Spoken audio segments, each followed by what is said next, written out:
If you can hear me, keep the radio on. Don't touch the dial. I need to say some things while I still have the words in order.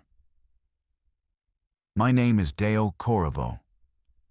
I run a plow and sander for the county, District 4, North Shop.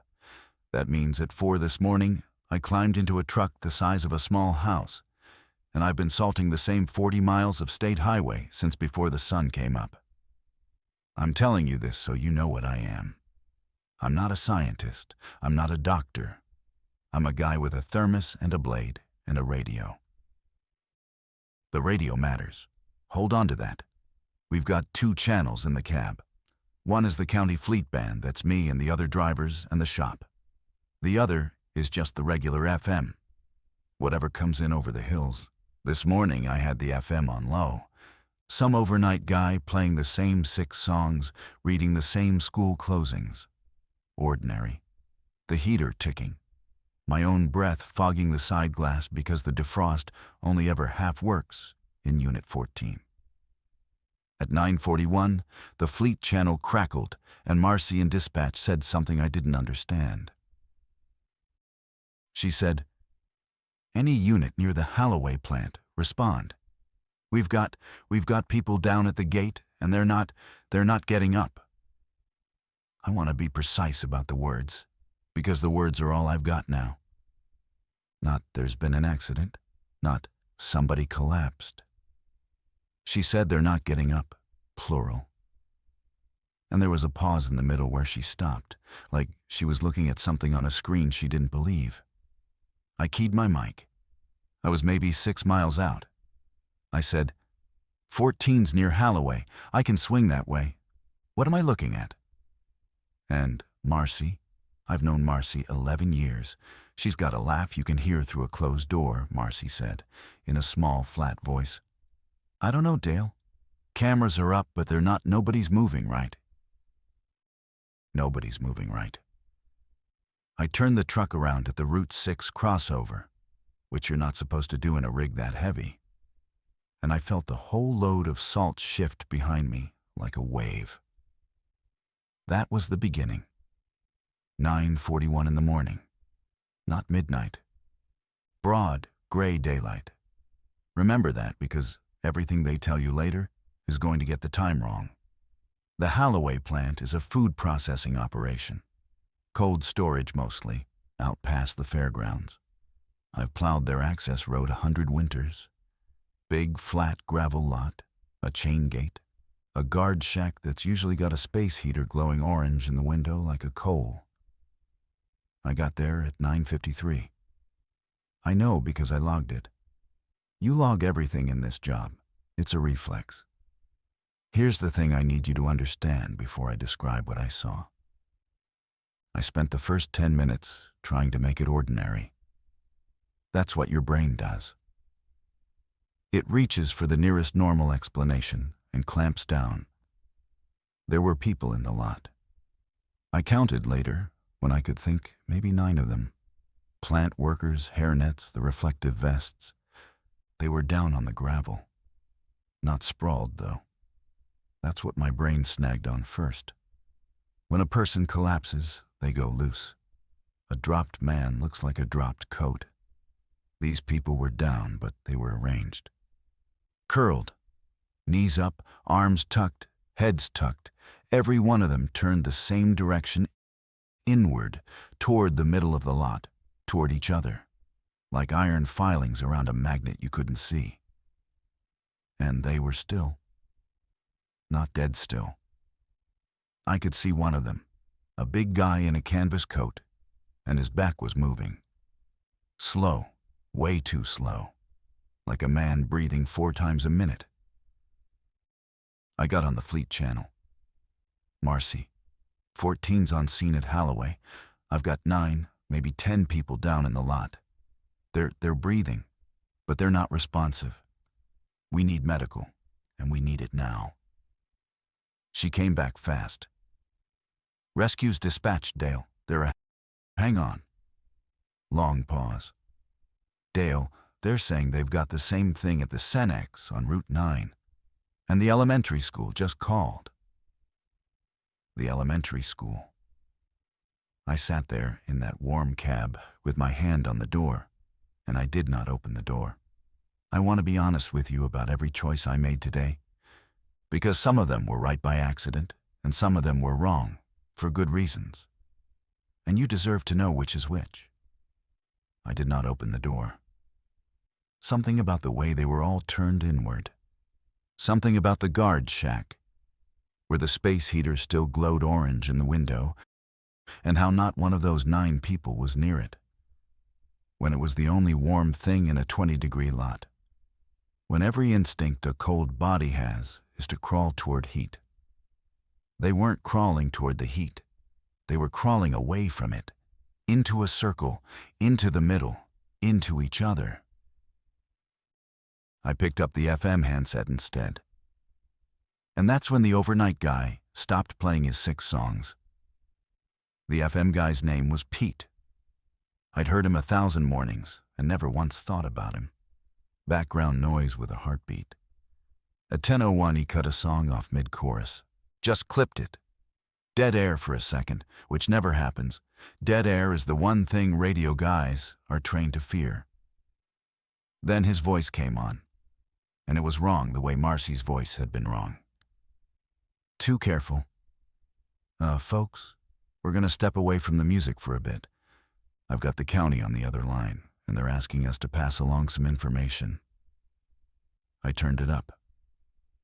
If you are near the industrial park, the Holloway facility, or the Route 9 corridor, Pete said, authorities are asking you to remain indoors. Do not approach anyone who appears to be in distress. Keep your doors closed and your heat on. Stay inside where it's warm. We'll have more as we get it. Stay inside where it's warm. Now, I've heard every kind of emergency broadcast. Tornado, chemical spill, the works. And they all have a shape you recognize. This one didn't. Nobody tells you to keep your heat on during a chemical spill. If anything, they tell you to shut off your ventilation. Nobody tells you to stay warm during a shelter-in-place, unless the warm is the point. Unless somebody already figured out the thing I'd only just felt in my gut, looking at 9 people crawling away from a space heater. I keyed the fleet channel. Marcy, who told the radio to say keep your heat on? Who figured that out? She didn't answer for a while. When she did, her voice had dropped even flatter. That came down from the fire chief. He was at Holloway before you. He went in the lot, Dale. A breath. He got about 30 feet from them, and he said it was like walking into January. Said the temperature dropped like a wall. He backed off, and he's fine. But he said the cold's coming off them. Off the people. I looked out at the lot. At my own breath fogging the glass. At the defrost fan I'd been cursing all morning. The cab was cold on the passenger side. It had been cold on the passenger side for an hour. And I'd blamed Unit 14. I put my bare hand flat on the passenger window. It was like touching the inside of a freezer. I need to tell this part slowly because it happened fast, and I've noticed that the fast things are the ones I get wrong when I rush them. I was still parked outside the Holloway gate, engine running, heater roaring on my side, watching the 9 people in the lot. 10:14 in the morning. And one of them stood up. The big man in the canvas coat, the one whose back had been moving too slow. He unfolded. That's the only word. He unfolded from that curled position all at once. Smooth, no wobble, no bracing on the ground the way a person does when their legs have gone to sleep. He came up like a marionette lifted by the crown of the head. And he stood there, facing away from me, facing the middle of the lot. Then he turned, and I saw his face. And I'm going to describe it once, and then I'm going to try not to keep coming back to it. Because I have to get through the next 12 hours, and I can't do that if I keep looking at his face. It was calm. That was the worst of it. Not snarling, not slack, not the movie version of anything. Calm and attentive, like a man who's just heard his name called from another room and is trying to place the voice. His skin had a color skin isn't supposed to have, a blue-white, a grocery store chicken white. Frost gathered in the stubble on his jaw like the inside of a windshield. He looked at my truck, at the heat pouring off the hood, I think, at the exhaust. And he started walking toward me. Not fast, steady, the way you walk toward a fire when you're freezing. I put the truck in gear. On the FM, Pete's voice was saying, "Repeat. If you are in the vicinity, remain indoors, keep your heat on, and do not..." And, under Pete's voice, on the Fleet channel, Marcy said the sentence that turned my whole morning from an emergency into whatever this is. She said, "Dale, it's not just us. It's on the scanner from 3 counties. It's on the national feed. Every cold storage plant, every Dale, it's everywhere. It's cold. It started everywhere it's cold at the same time." The man in the canvas coat put his frost-white hand flat on the warm hood of my truck. And I drove. I drove north on Route 6 with a load of salt and a radio that had stopped being background noise. Let me tell you what I did next, because I think the doing is the only thing keeping me from coming apart. And if you're out there, somewhere with your own version of this, the doing might be the thing that keeps you together too. I made a rule for myself. One rule: stay in the warm. Everything the fire chief found out, everything Pete kept repeating, everything I'd seen in that lot, it all pointed one direction. Whatever this was, it liked the cold. And it was the cold. And the people it took got cold. And then they came looking for heat like it was food. So the rule was simple. Stay in the warm. Keep the cab hot. Keep moving. Don't let the cold win any ground it doesn't already have.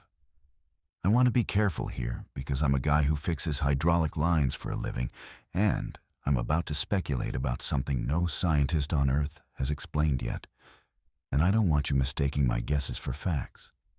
So when I guess, I'll tell you I'm guessing. Here's a guess. The people in that lot didn't get sick and then get cold. I think it was the other way. I think the cold came first, from outside, all at once. Everywhere it was already cold, and it went into the people who were already cold enough. The ones outdoors, the ones in the walk-in freezers, the ones waiting at a bus stop in 20-degree air. And it hollowed them out and filled them with itself. And then it sent them walking toward the nearest warm thing to do it again. That's a guess. But it fit everything I could see. And I'll tell you how I know it fit it. Because of the school. Marcy patched me through to the elementary on Ridge. 10:31. A teacher named Ms. Okafor was on the line, and she was whispering, and behind her I could hear kids being very, very quiet, in the way kids only get when the adults are scared. "We kept them inside," she whispered. "Recess got canceled because of the alert. We've got the heat cranked. There were 3 of them outside the crossing guard, and 2 of the ed support staff who were in the parking lot when it happened. They're at the doors now. All 3 of them, standing at the glass doors. They're not trying to break them. They're just standing there, with their hands on the glass." "Warm hands or cold?" I said. I don't know why I said it. It just came out. A pause. "The glass is fogging up around their hands," she said. "From the inside, our side, like the doors are crying where they touch." Condensation. Warm, humid classroom air hitting glass gone suddenly freezer cold from the outside. The doors were crying because the things on the other side were the cold itself, pressed up against every degree of warmth in that building. And the warmth was condensing out of the air and running down like tears.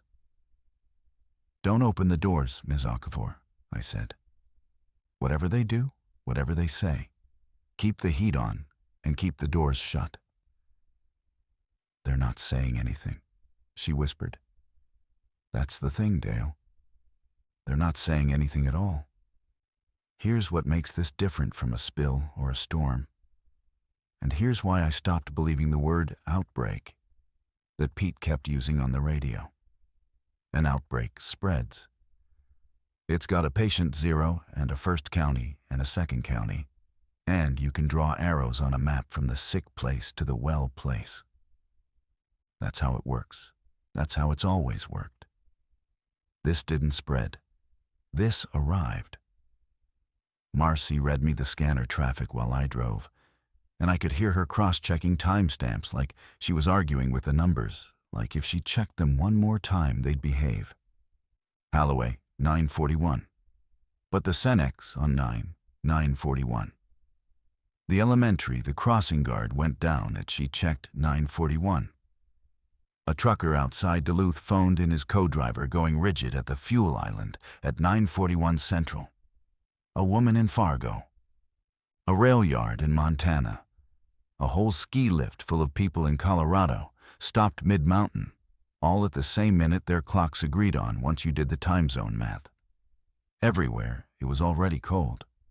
All at once. No first place, no arrows to draw. I'm a maintenance guy. I don't have the education to tell you what could do that. But I can tell you what it wasn't. By elimination. And elimination is a thing I do understand. Because that's how you find a fault in a hydraulic system. You rule out what it can't be until you're left holding what it is. It wasn't a gas leak. A leak has a source and a plume and a wind direction. This had none. It wasn't a disease. Not the kind we know nothing travels 3 time zones in the same 60 seconds. It wasn't a hoax or a hack, because I'd watched a man stand up out of a curl and put his hand on my hood. And you can't hack a man's blood into running cold. The talk radio people were already onto solar flares and secret weapons and the rest of it. I turned that off. Not because they were wrong for all I know, one of them is right, but because none of it helped me do the next thing. And the next thing was all I had. The next thing was fuel. Unit 14 was down to a quarter tank, and a quarter tank in a rig this thirsty is nothing. And my whole survival strategy came down to keeping the cab hot. And you can't keep a cab hot on an empty tank. Marcy, where's the nearest depot fuel that's still ours? That's still safe? Long silence on the fleet channel. Then, North Shop's got the tank, but Dale. Her voice did a thing I'd never heard it do. It shook. North Shop's not answering. I've been trying Boyd and Reyes and the whole morning crew for 20 minutes. They went out at 4, same as you. They've been outside all morning, same as you. And nobody's picking up. Boyd and Reyes. I plowed with those men. Boyd brought a crock pot of chili to the shop every February, and it was terrible, and we ate all of it every year. They went out at 4, I said. My voice came out steady. I don't know how. It got them at 9:41, and they've been out on their routes ever since, in the cold, in the open. Dale, I need you to come get me, Marcy said. And the professional thing broke off her voice completely. And there was just a woman in a room. I'm at the county building. The heat's on. I'm okay. But the parking lot's full of them now, and they're at the ground floor windows. And I can't drive through them in my little car. I can't, but my truck, 12 tons of steel with a plow on the front and a heater that could bake bread. Keep the heat on, I told her. I'm coming. 20 minutes. Keep the heat on and stay off the ground floor. I need to describe how they move now. Because if you're going to survive the next few hours, you need to know. And I've had time to watch. And watching is the one thing I'm good for. They are not fast. I said that before, and it's still true. And it's the only mercy in any of this. They walk. A steady, patient, unhurried walk. The walk of someone who knows the warm place isn't going anywhere. But they are drawn. That's the part that'll kill you if you forget it. They go toward heat the way water goes downhill. A running engine, a lit window, a vent blowing steam. A person, a warm, living person, is the brightest, most delicious, warm thing in a cold world. And I watched what happens when one of them reaches a warm person. And I'll tell you but only once. There was a man on Route 6, 1050-something, standing beside a stalled pickup, waving his arms at me to stop. Alive, warm, terrified. And 3 of the cold ones came out of the tree line behind him, walking. And I laid on my horn and flashed my lights. Get in your truck, get in your truck. But he didn't understand. He thought I was the danger. He kept waving at me and turning his back on them. They reached him. They didn't tear at him. They didn't bite. They just surrounded him, close, arms around him, almost gently, the way you'd huddle for warmth. And I saw his breath go from fog to nothing in about 40 seconds. And I saw him stop struggling. And I saw him go quiet and calm. And I did not stop the truck because there were 4 of them now. And one of me, and a rule I'd made that was the only thing keeping me alive. I drove past. I'm going to have to live with driving past. If I make it through today, I'm going to have a lot of driving past to live with. Here's the rule, refined, from watching that man die. They take your heat. Physically, whatever they are, they pull warmth out of a living body the way frost pulls it out of a window. Fast. And when your core drops far enough, you stop being you and you stand up. And you go looking for the next warm thing. It's not a bite you have to worry about. It's proximity. It's being cold enough for long enough in their reach. So the rule got a second half. Stay in the warm, and never let the cold ones close the distance. Distance is life. Heat is life. A running engine and a locked door and a full tank of fuel is life. I keyed the mic. Pete. I'd figured out the FM station's request line by then and had it dialed. Pete, you still on the air? I'm here, said Pete. And he sounded like a man who hadn't planned on any of this when he took the overnight shift. Whoever you are, I'm here. I'm not going anywhere. Studio's warm and the doors are locked. I've got information, I said. About how they work, about how to not die. Can you put me on? Can you put me on the air? Buddy, Pete said, you're already on. I didn't know I'd been on the air. I want to sit with that for a second because it changed everything about the next few hours. Pete had patched my request line call straight through to the broadcast the moment I said I had information. And everything I'd been saying, the rule, the distance, the heat, a whole county with battery radios and dead cell towers had been hearing it in real time. And they started calling in. Not to Pete. To me, sort of. Pete would take a call and hold it up to his mic, and I'd hear this frightened voice bloom out of my dashboard speaker.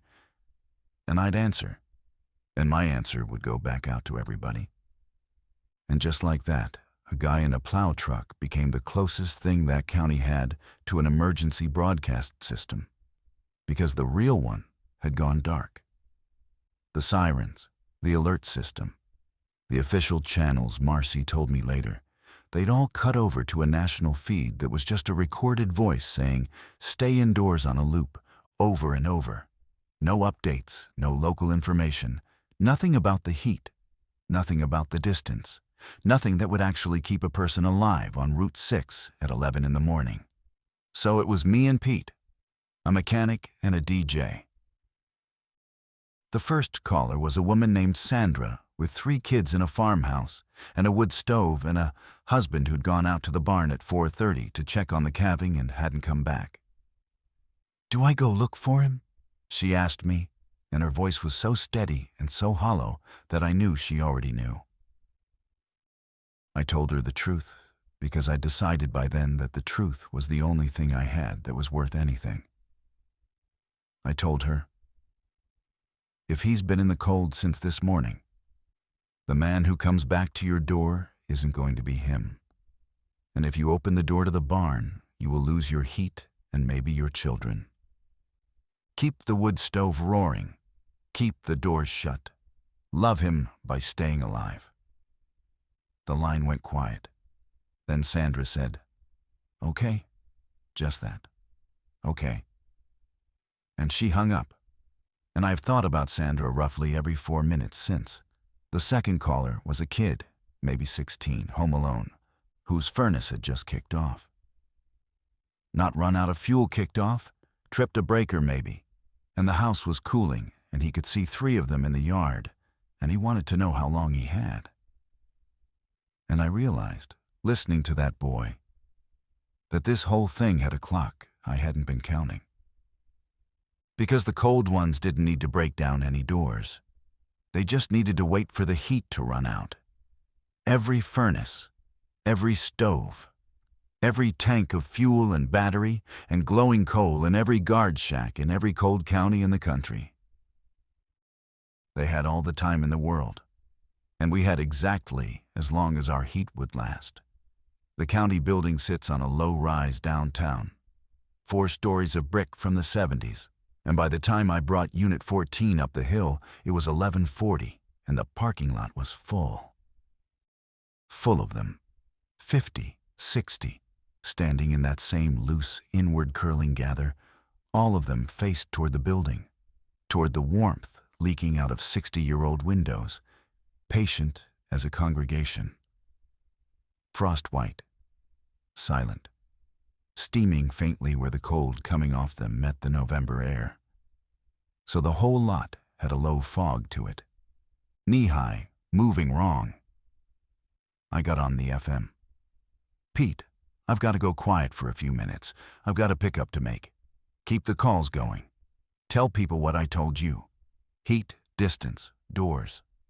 "Go," said Pete. "Go get your girl." "She's not my girl," I almost said. 11 years of dispatch and shop coffee and her terrible jokes over the Fleet Band, and I'd never once, but that's a thing to sort out later, if there's a later, and there probably isn't, so she's my girl.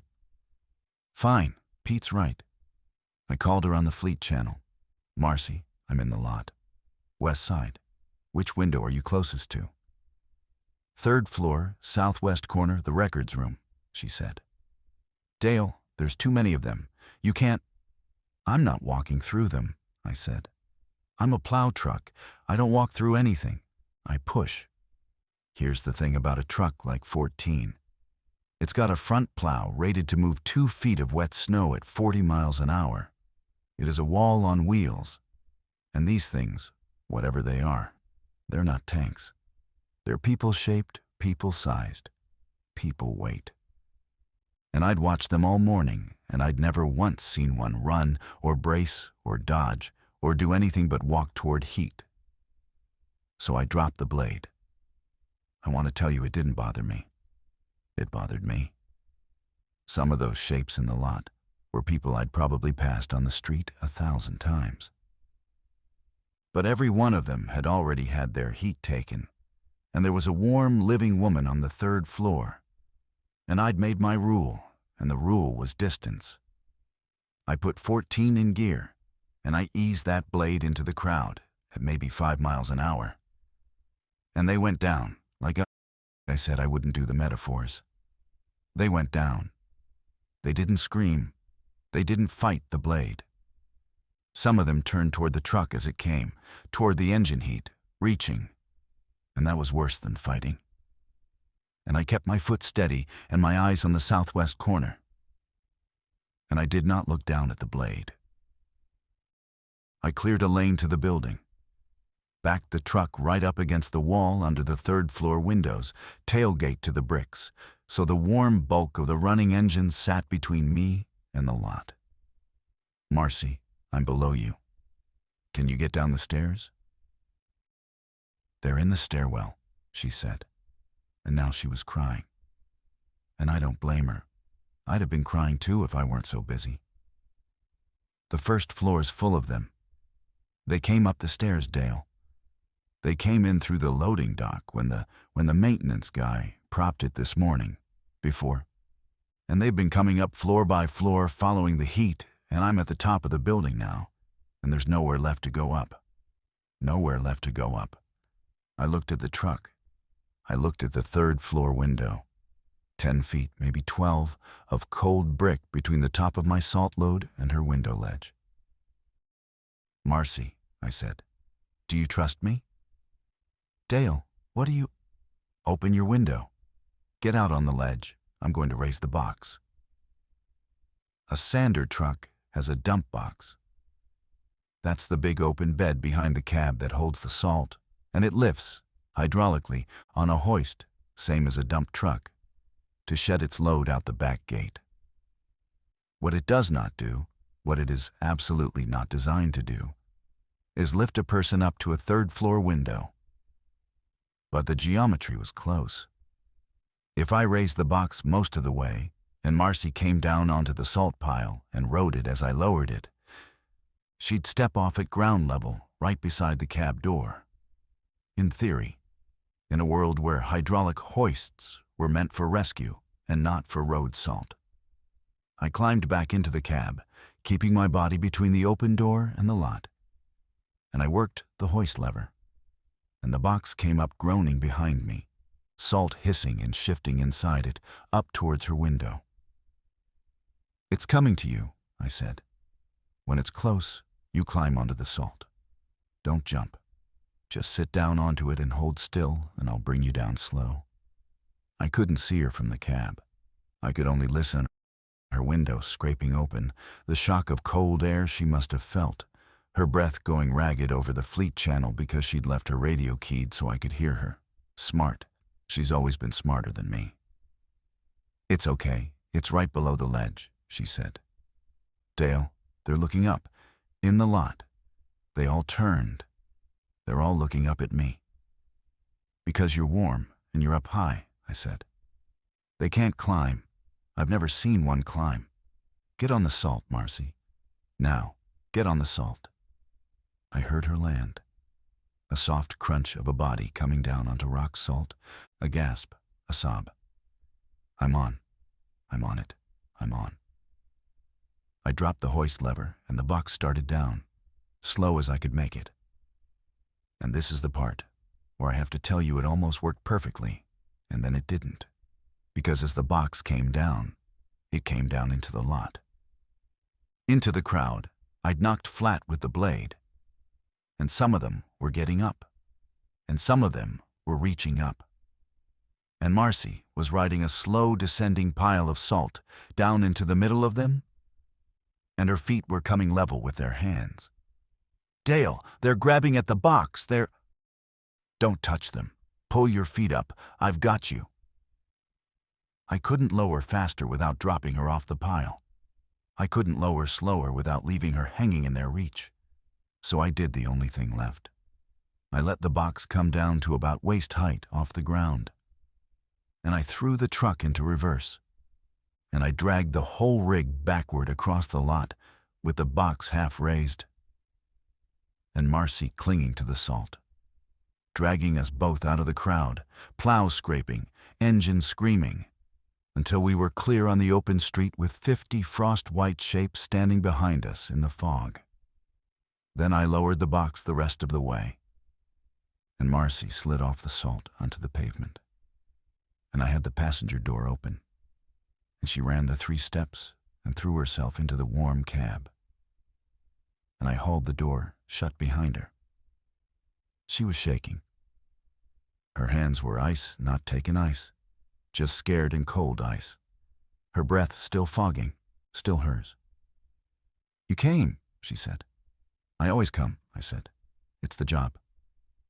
We sat in the warm cab for a minute, both of us, just breathing. On the FM, Pete was still going, taking calls, repeating the rule, heat, distance, doors, in that steady overnight voice that had stopped being background noise and become the most important sound in the county. Then Pete's voice changed. Hey, hang on, folks. I've got—" A rustle. There's somebody at the studio door, downstairs. I can see the security camera. There's a few of them at the door. That's fine. The door's locked, the door's steel. We're good up here, the heat's on, I keyed the request line. Pete, listen to me.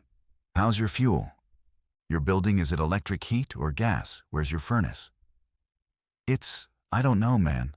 I'm a DJ, A pause, and I could hear him moving, checking. There's a gas furnace in the basement, I think. The basement's where the basement doors, were they? And I understood before he did. Pete, get away from the vents. If they're in the basement and your furnace is in the basement, they're going to get to it. And when the furnace goes, the building goes cold. And when the building goes cold... I know, said Pete, very quietly, and to his enormous credit, his voice didn't break. I know what happens then. I looked at Marcy. She looked at me. And I made a decision I want you to understand the shape of, because it's the decision this whole day has been about, over and over, in every farmhouse and school and locked studio. The rule was distance. The rule was, never close the gap, never spend your heat, never drive toward the cold. And Pete's studio was on the far side of downtown, through streets I now knew were full of them. And the smart thing, the survivable thing, the thing my rule demanded, was to drive north, out of the cold zone, toward the county line and the warmer valley and safety, and leave the DJ to his steel door and his failing furnace. But Pete had been the county's voice for 2 hours. Pete had kept 100 people alive with a rule a mechanic gave him. Pete had said, go get your girl, when he could have kept me on the air. Marcy, I said, how's our fuel? She looked at the gauge. Just under half. Dale, if we go for him, if we drive downtown and back, we're burning it in a hot cab and stop and go. We could be down to fumes by dark, and the shop tank's not answering, and there's no other fuel we know is safe. I know, I said. If we go north right now, we make the valley with fuel to spare. I know. She was quiet. Then she reached over and keyed my mic for me, which is a thing she'd never do. Dispatch protocol. You don't touch another man's mic. She keyed it, and she held it up to my mouth. Pete, I said, sit tight, keep the doors shut and keep talking. We're coming to get you. And on the radio, for the first time all day, Pete laughed. A real laugh, cracked and exhausted and human. Yeah, he said. You and what plow? This plow, I said, and I turned the truck south, into the cold, into downtown, away from the valley and the fuel and the safe, warm dark. Downtown at 12:40 in the afternoon should be the busiest hour of the day. Lunch crowds, delivery trucks, the courthouse letting out. I've plowed these streets 100 times and cursed the traffic every single time. There was no traffic. There were cars, stopped. Some of them still running with the exhaust curling up, doors open. There were the shapes. Hundreds now, thousands maybe. And they'd stopped gathering in tight circles because there was warmth everywhere. For them, a running car here, a restaurant with the heat still on there. The vents of every building breathing out warm air into the cold. And they drifted through it slow, spreading out, following the heat like it was a smell. Marcy read the map. She'd pulled up the county GIS on a battery tablet before the towers died, and she navigated us block by block, calling out which streets to take by, where the heat sources were, because I'd figured out something by then that I passed along to Pete and the county on the FM. And I'll pass it to you now. They cluster on heat. So the emptiest streets, the safest streets, were the cold ones, the streets with no running cars, no lit windows, no warmth to draw them. counterintuitive. Every instinct you have says drive toward the lights, the life, the warm places. And every warm place was a trap, packed with the cold ones, like moths on a bulb. So we drove the dark streets, the dead ones, the blocks where the power was already out and the buildings had gone cold, and there was nothing left to draw them. And those streets were empty and safe and terrible. Because an empty, cold street in the middle of a city at lunchtime is a thing your soul was never built to see. Marcy narrated it for the radio without me asking. I think she needed to do something with her hands and her voice. She described what we passed in that flat, steady dispatcher's cadence. And I realized she was doing what I'd been doing all day, holding on to the job, holding on to the procedure. Because the procedure is a railing, and without it, you go over. Passing the corner of 5th and Main, she said. The bank sign says 1244 and 11 degrees. 11 degrees. It was 30 this morning. 11 degrees. It had been dropping all day. I'd blamed the weather. But there wasn't any weather. No wind, no cloud front, no storm. The whole county was just getting colder, hour by hour. Like something enormous was drinking the heat out of the world, and the temperature was the level in the glass going down. It's getting colder because they're taking it, I said into the mic, to Pete, and to whoever was still listening. Every person they take, every warm thing they cool, it all goes somewhere, and it's not coming back into the air. The whole place is cooling down, which means... I did the math out loud, because doing it in my head was worse. Which means the warm places that are safe right now aren't going to be safe as long as I thought. Your furnace has to work harder in 11 degrees than in 30. Your fuel goes faster. Your margin shrinks. So, what do we do? Said a caller, a new voice. An old man, calm. You're saying stay warm, but you're saying the warm won't last. So what do we do when it runs out? And I didn't have an answer. For the first time all day, on the air, in front of the whole county, I didn't have an answer. Marcy did. She leaned into the mic. This woman who'd been rescued off a salt pile 40 minutes ago. And she said, you get to the biggest heat that can't run out. Not a furnace, not a tank. Something that makes its own heat and keeps making it. You think about where in your town that is, and you start heading there while your furnace still holds. Where's that? Said the old man. Marcy looked at me, and I knew, and she knew. And it was the worst idea and the only idea. The power plant, she said. We got to the radio station at 102. It's a squat cinder block building off the old commercial strip. A tower behind it with a red light on top that was somehow still blinking, still broadcasting. Pete's voice still going out over the whole cold county from a building with the cold ones in its basement. The parking lot had a dozen of them. Nothing 14 couldn't handle. I dropped the blade and cleared a lane to the front door. And I want you to notice I didn't hesitate this time. I didn't have the feeling in my chest I'd had at the county building. And I don't know if that means I was getting stronger or getting worse.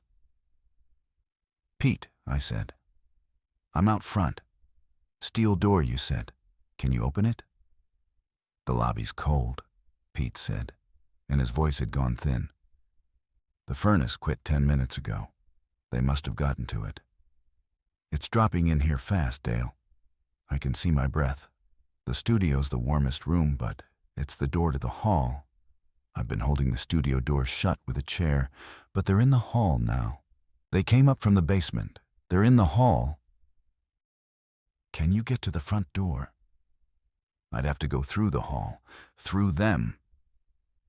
I looked at the front of the building. One door, glass and steel. Him inside, cold ones between him and it. Marcy, I said, take the wheel. Keep it running. Keep the door locked. If I'm not back in 5 minutes, you drive north, and you don't argue with me about it. Dale, you don't argue with me about it. Here's what I did. And I did it because of the one thing I understood better than anyone alive by 1 o'clock that afternoon. They go toward heat. I had road flares in the cab. Every plow truck does. I took the whole box, and I took the propane torch from the toolbox, the one I used to thaw frozen hydraulic couplings. And I went to the front door of that station, and I lit a flare, and I threw it hard down the length of the lobby, away from the studio, into the far corner. And the cold ones in the hall, I could see them through the glass. They turned. All of them. Toward the flare. Toward the sudden bright roaring heat of it. The way they'd turned toward my hood, my engine, Marcy's warm window. They drifted toward the flare in the corner, away from the studio door.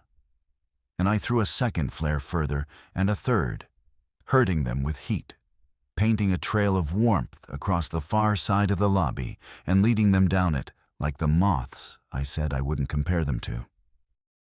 Pete, now, the studio door, come out and go left and run for the front. They're all in the corner, go. And the studio door flew open, and a soft, round man in a headset and a Dawkins t-shirt came sprinting through the freezing lobby, faster than a man that shape should be able to move. And I held the glass door open with the torch roaring in my other hand.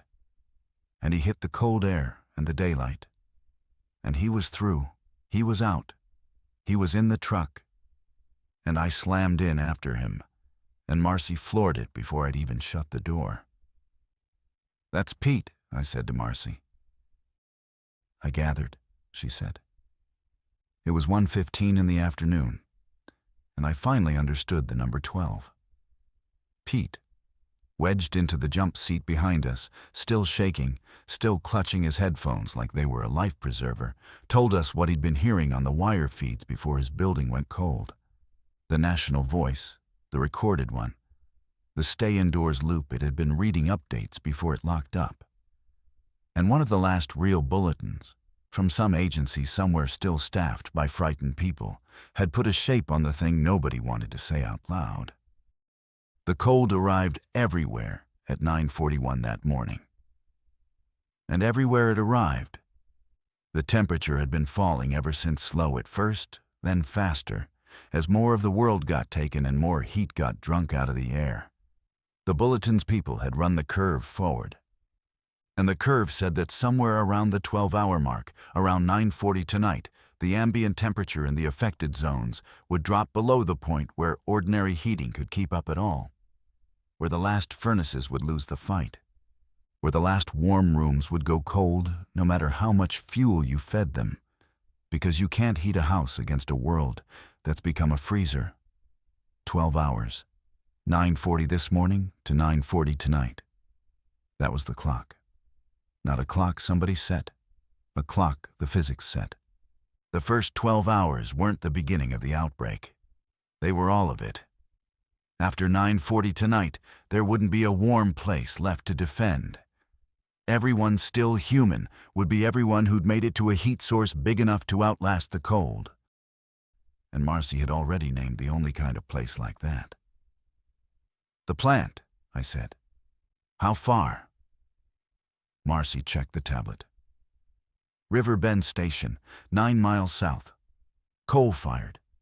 It's got its own everything, its own fuel, its own generation. Boilers the size of buildings. If anywhere stays warm past tonight, it's there." 9 miles of downtown, said Pete from the back. 9 miles of them. "Cold streets," said Marcy. "We take the cold streets. We've been doing it all morning."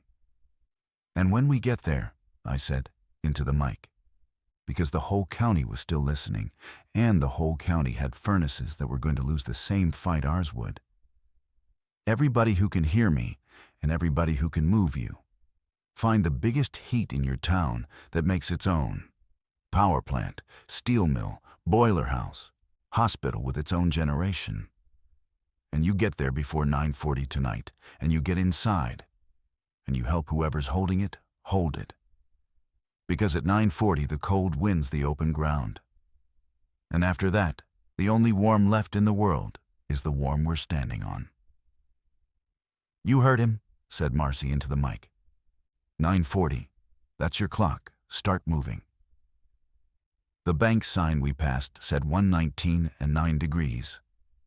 I'm going to tell you about the 9 miles the way it happened, in order, because it's the last stretch where I still felt like a driver doing a route, and not like whatever I am now.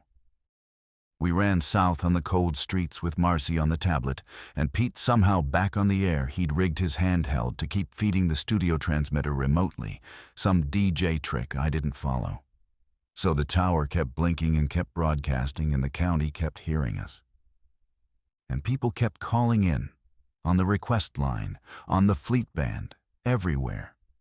And I want you to know what those calls sounded like, because they're the reason any of this was worth it. They weren't panic calls anymore. They'd become something else. A trucker named Halverson called to say he'd made it to the ethanol plant off the interstate with his rig and 11 people he'd picked up on the way.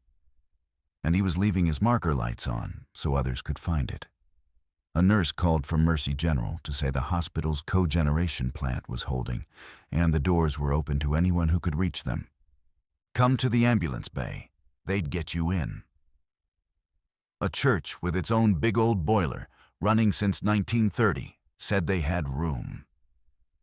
The county was building a map of warm places in real time and passing it person to person over a mechanic's request line.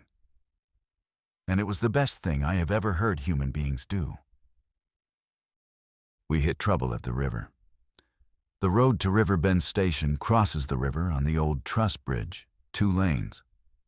And the bridge was where the cold went thick, because the plant was the biggest heat source in 3 counties. And it had been running all day, and it was drawing them. Every cold one for miles had been drifting toward that enormous warmth like filings toward the magnet. And they'd bottlenecked at the bridge because the bridge was the only way across.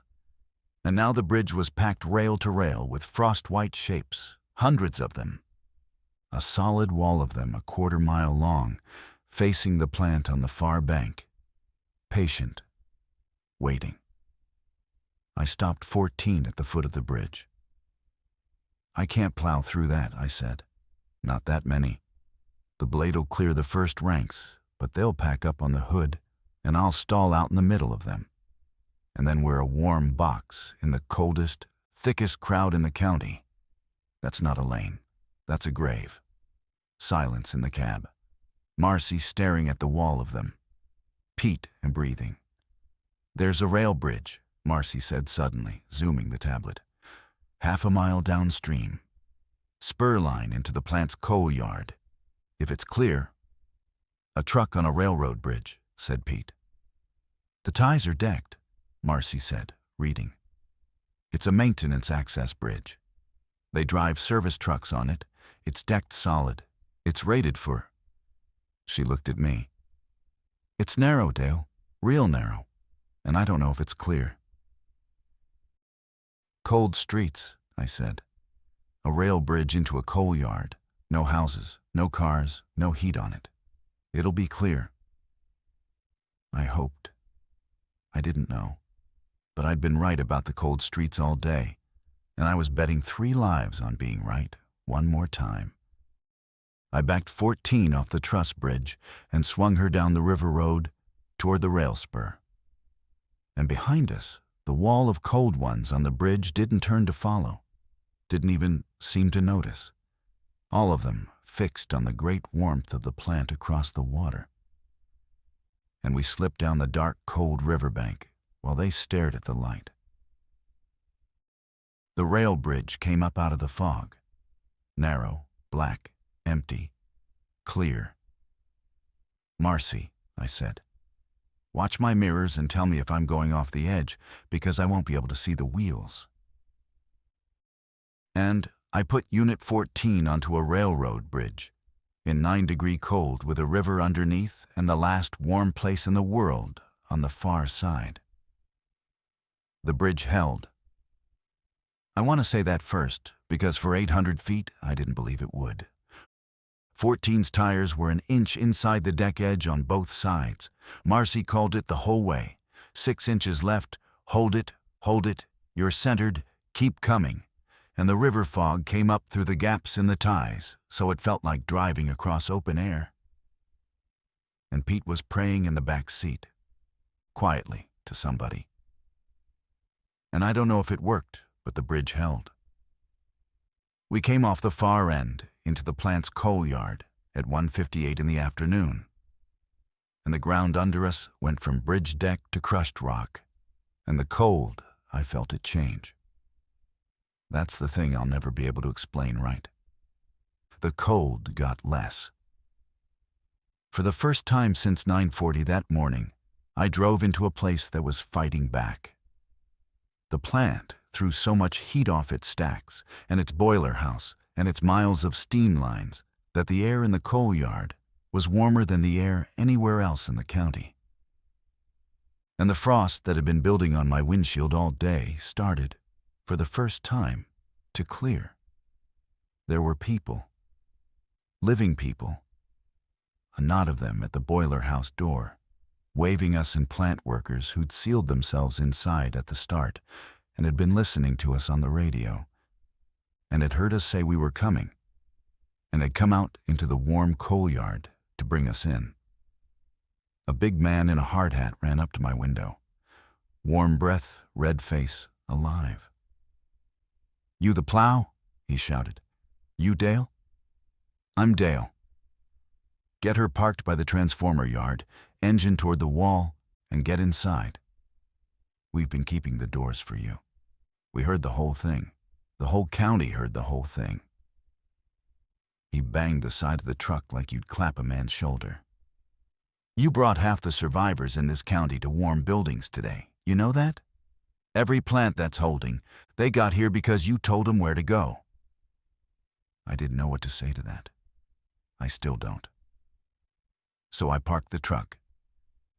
We went inside the boiler house, the 3 of us, into a roar of heat and machinery and maybe 40 frightened people who'd made it there ahead of us. And the plant workers slammed the steel doors and dogged them shut. And for the first time in more than 4 hours, I stepped out of the warm cab into a warm room, and my rule stay in the warm was for one moment, satisfied by something that wasn't a truck engine burning fuel I didn't have. Pete found a corner and sat down and put his head in his hands. Marcy found me a chair. I keyed the handheld Pete had given me because the transmitter tower was still up, because the county was still listening, because it wasn't 9:40 yet, and there were still people out there in the cold trying to reach their own warm places. "This is Dale," I said. "We made it to River Bend. If you're still moving, keep moving. You've got till 9:40. Tell me where you are, and I'll tell you the warm place closest to you." And they called, and I told them. For the next 6 hours, I told them. Chapter 6, 9:40. The cold ones found the plant, of course. They'd been finding it all day. By 4 in the afternoon, the fence line was gray with them, packed against the chain link all the way around, drawn by the greatest warmth left in the county, silent, patient, doing the only thing they ever did, waiting for the heat to fail. But this heat wasn't going to fail. That was the whole point of the place. A coal-fired plant makes its own warmth out of a mountain of fuel and keeps making it. And the cold ones could press against the fence until the river froze solid, and it wouldn't matter. Because on our side of that fence, the boilers roared and the steam lines glowed.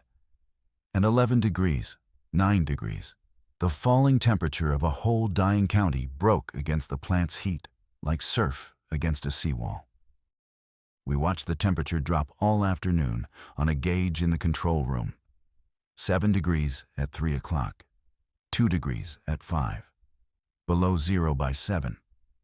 The bulletin's curve had been right. The world outside was becoming a freezer, and everyone still human was everyone who'd found a big enough fire. And the map Marcy and I and Pete and 100 callers had built was the difference between the people who made it and the people who didn't. And I will carry both of those numbers for the rest of my life. I stayed on the radio the whole afternoon. So did Pete, spelling me when my voice gave out. We talked people across dark, cold towns to steel mills and hospitals and grain dryer plants and one enormous commercial greenhouse in the north of the county that turned out to be the warmest building for miles. And a man there took in 90 people before dark. And we lost people on the air, too. Calls that started and stopped. A voice that said, "I don't think I'm going to make the mill." And then just the request line held open on nothing. I'm not going to describe those. I've decided there are some things I saw and heard today that I'm going to keep. And not because they're too terrible to say, but because they belong to the people they happened to. And putting them on the air one more time isn't mine to do. At 9:31, a caller I'd talked to twice, a woman named Reese, who'd been shepherding 4 kids toward the hospital in a minivan with a heater that kept cutting out, called to say she was in the ambulance bay, all 5 of them, inside, warm, 9 minutes before the clock. I put my head down on the control room desk and I breathed for a while. "Dale," said Marcy beside me, "it's almost 9:40. 9:40 came. I don't know what I expected. Some of us had half believed the cold ones would drop when the clock struck, that the 12 hours would end them the way it had begun them. They didn't.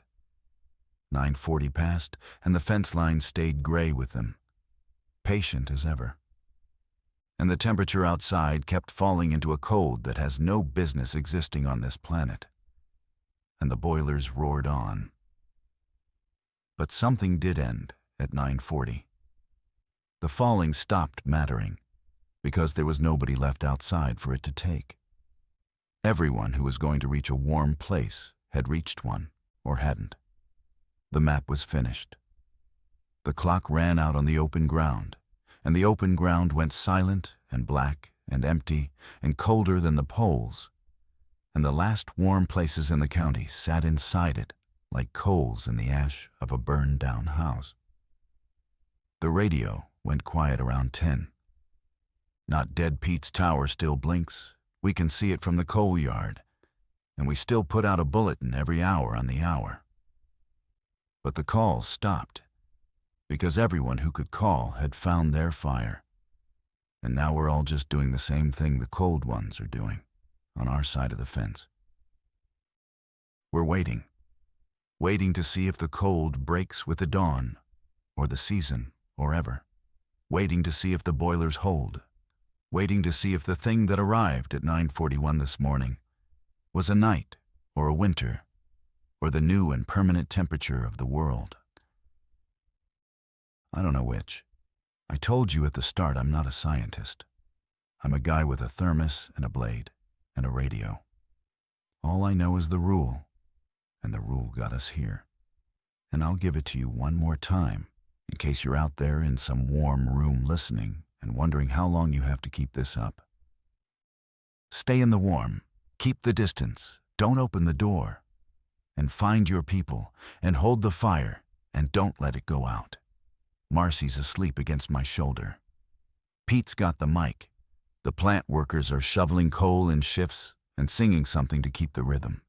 And it's terrible, and I hope they never stop. The bank sign in town, the last one we passed, is 9 miles north of here in the dark, and I can't see it anymore. But I know what it says. It says, "Hold on." This is Lost Signal Broadcast. Subscribe and turn on the bell for the next signal. Leave your report below. Until then, keep your radio close.